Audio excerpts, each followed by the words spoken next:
Tuesday, June the 7th.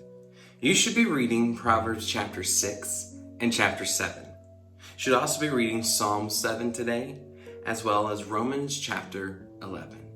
Maybe by now you've recognized that we've kind of hit pause on our study through 1 Kings. And the reason is because we are trying to chronologically walk through the Bible together. And as a result of that, what happens is the Bible is separated into different parts. You have Genesis, Exodus, Leviticus, Numbers, and Deuteronomy. That are the books of Torah. They are the books of the law. It's God establishing a nation through the family of Abraham. You also have Joshua, Judges, Ruth, 1st and 2nd Samuel, 1st and 2nd Kings, 1st and 2nd Chronicles, Ezra, Nehemiah, Esther. Those are the books of history. And so the Bible is divided into different sections, even in the Old Testament. And then you have Job's, Psalms, Proverbs, Ecclesiastes. They are books of literature and wisdom. So they are poems and poetry and wise sayings. And then you work into the books of the major and minor prophets. Growing up for the longest time, I always thought that they were a major prophet because they were really cool and had it's kind of like having a hierarchy, right? You have these prophets that are cooler than these prophets, so they're a major player in God's system, and these people aren't. And actually studying Jewish history, what we come to find out is the reason why some are major prophets and some are minor prophets has to do actually with the length and thickness of the scroll they wrote with. See, back then, they didn't have pages like we do, right? They had scrolls that they would unroll. And Isaiah, Jeremiah, Lamentations was written by Jeremiah, Ezekiel, and Daniel are longer scrolls. So they're major prophets. And everyone else has shorter scrolls, so they're minor prophets. And we're in this book of wisdom, in the book of Proverbs. And it's in this literature section, this section of poetry and wise sayings, but it was written by Solomon. And in 1 Kings, we got into the life of Solomon. And Solomon had just asked for, last week when we were reading through it, God said, "What do you want, Solomon? You're going to be king, and I'm going to bless you because of your father David. What would you like?" And Solomon could have asked for riches. He could have asked for more things, more of this, but he instead asked God, the one thing I want is I want to be a wise leader. I would desire wisdom. And God said, "You're going to be a wise leader. I'm going to give you wisdom, and then I'm going to give you more things as well." And the book of Proverbs is mostly a compilation of the works and literature in Proverbs of Solomon, which is why we're reading through it. So in today's reading, if you read in chapter 6 and 7, there's warnings against being folly, there's warnings against an adulterous woman, and smack dab in the middle of it all, there's this thing.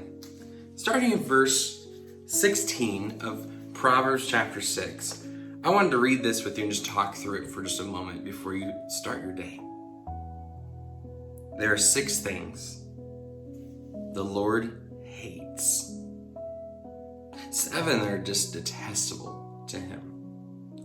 Haughty eyes, a lying tongue, hands that shed innocent blood, a heart that devises wicked schemes, feet that are quick to rush to evil, a false witness who pours out lies, and a person who stirs up conflict in the community.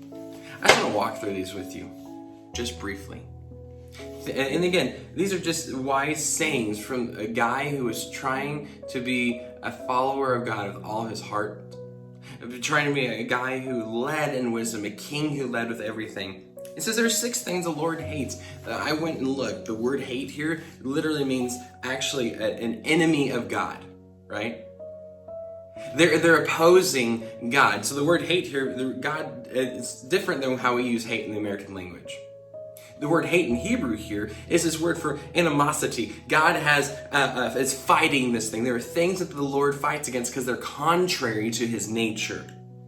7 are detestable to him. They just stir him up. They're like, this is not who I am. Haughty eyes. Another word for haughty is prideful. Are you a person who is so full of pride that you lift yourself up, you exalt yourself up? Because those kinds of things God is opposed to. He opposes the proud but gives grace to the humble. It's another proverb. haughty eyes, pride-filled eyes. Number 2, a lying tongue. How do you use your language? We know that words build up and words tear down. And we're supposed to use our mouths to build people up, not to tear down. And lying is tearing down. Truth comes from the mouth of God. So if you're lying, you're doing the opposite of what God's nature is. And so he's in opposition to that. Are you a lying person? How do you use your mouth? Hands that shed innocent blood. What are you doing with your hands? Are you building up the kingdom of God? Are you tearing down things? Are you destroying things? Are you purposely doing schemes into innocent people because you want to get benefits for yourself? What are your hands doing? A heart that devises wicked schemes. This is a heart check moment.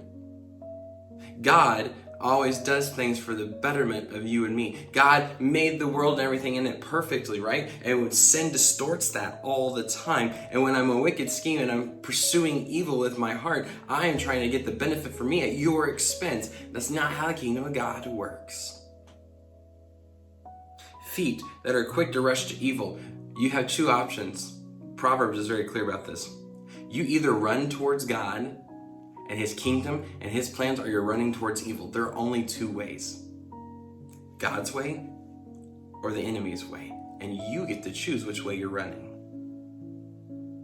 A false witness who pours out lies. Are you, again, being a truth person? Are you a person who's purposely being false in your statements to, again, gain things for yourself? It's all based out of pride. It's all selfish desires. And lastly, a person who stirs up conflict in the community. This is a big one, especially in church circles, right? There are some people who enjoy purposely stirring up conflict, and God is opposed to it. In his church and as a believer in the community, your job is actually to be a person so filled with the peace and love of God, so filled towards the unity of the culture you're living in, so that way they can see a Jesus through your unity, that when you stir things up, you're in opposition to what God is doing. Be a person who builds the kingdom of God. Stop stirring up conflict. I hope these Proverbs have been great for you, and I hope you continue to walk through them. I want to encourage you, after these few days are up, there's 31 Proverbs. Read through some of the Proverbs every day. Make it a pattern in your life as you learn to follow Jesus. And in church, till we see each other again, you are sent.